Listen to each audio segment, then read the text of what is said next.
Well, here are some things to harvest from the end of the conversation. This looks ragged, I know.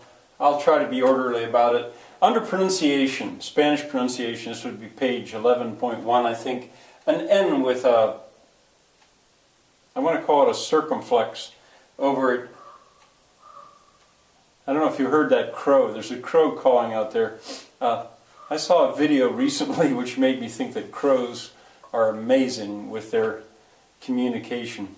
Back at the beginning of the course, I was talking about language and how amazing it is. It's sort of, I like the fact that I've got a crow out there. Anyway, a tilde. I think that's called a tilde.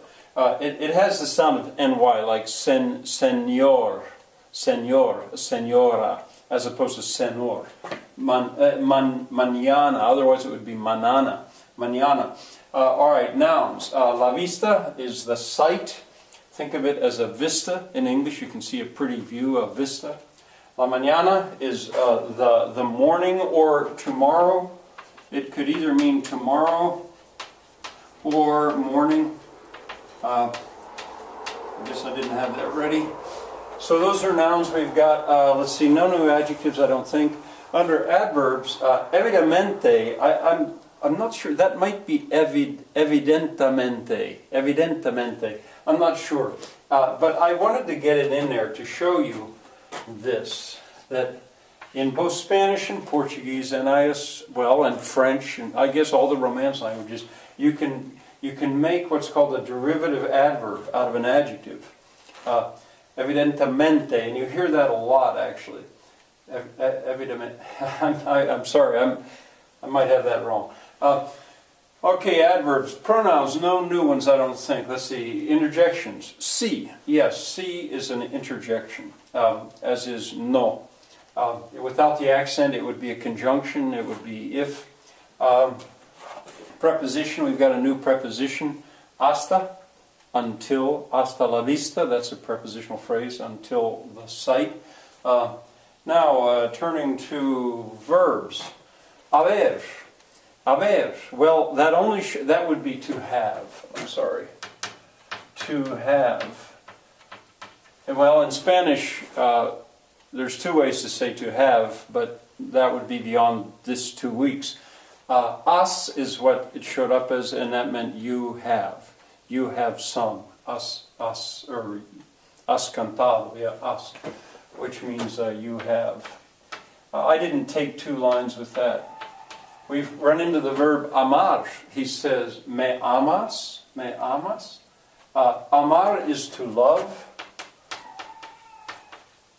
Think of amorous. As so often happens in English, our word love is related to the German word Liebe. But we do have evidences of it. An amorous relationship is a loving one. If you feel amity, you feel love. To love, amo would be I love, or love, and then you get the I from there. I guess you could put it in front. Amas means you love. If you raise your voice, amas, now it's a question. Pensar, I'm not sure if that's there or not. It could be pensar. I don't know. It's that Portuguese-Spanish connection. I know in Portuguese it's pensar. Anyway, that appeared because she said, estoy pensando. Pensando means thinking. This would be to think, and this would be thinking. Thinking. All right, now, inflections, finally.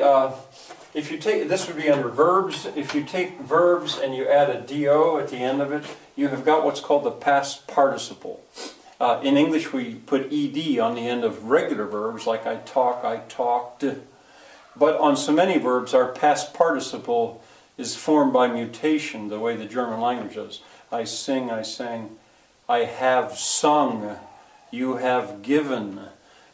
So I didn't translate it into, it's not that simple. If you followed your grammar back in November, and you understand English grammar, past participle should explain it. NDO is the present participle. That I can translate. In English, that is very regular. It's like ing. Amando would be loving. Cantando would be singing. Pensando is thinking. It occurs a lot in Spanish. And then under adverbs, mente can be added to so many adjectives to produce an adverb. That's called a derivative adverb. I should maybe say QV. Because if you'd look back in the morphology section under adverbs, I mentioned that. Or that chart, which I showed you quite a bit. All right, that's a little fast. Now, the fun. There's a movie called Bedazzled. And I loved at this point to be able to show part of this to my students. Bedazzled with Brendan Fraser. The part that I would like you to look at is, it's on YouTube. You don't have to get the whole movie. Now, it's not broken so nicely for me. I think you should begin to watch it at the very end of 2 and then into 3 and maybe into 4 as well. It's the part where he has made a deal with the devil. A devil played by Elizabeth Hurley. Pretty nice looking devil. Anyway, he gets his various wishes, and he asks could he be made rich and powerful, and she does. But she tricks him. She makes him a Colombian drug lord. But anyway, he wakes up and suddenly he can speak Spanish. And for a section, the movie is actually in Spanish. And he does a very good job of it. There's subtitles. But I ask my students, I say, if you listen closely enough, you can understand a lot of that conversation. And if I had another week to spend or 2 or 3 days to spend, I could analyze that and have the kids understand that whole conversation. It goes fast. Anyway, there's the guy, the one who uploaded it, SOLANGEAO. I guess this is the number, or AG, and I guess that's the number 0. If you want to go on, that's a funny movie. I usually would show a little bit more of it just purely for the fun of it. Brendan Fraser's performance as being extremely sensitive so that he could win his girl.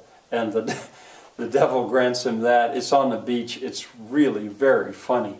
And so are other parts. But that will be up to you. Okay, tomorrow will be just about the last day we'll spend on Spanish. So we'll see you tomorrow.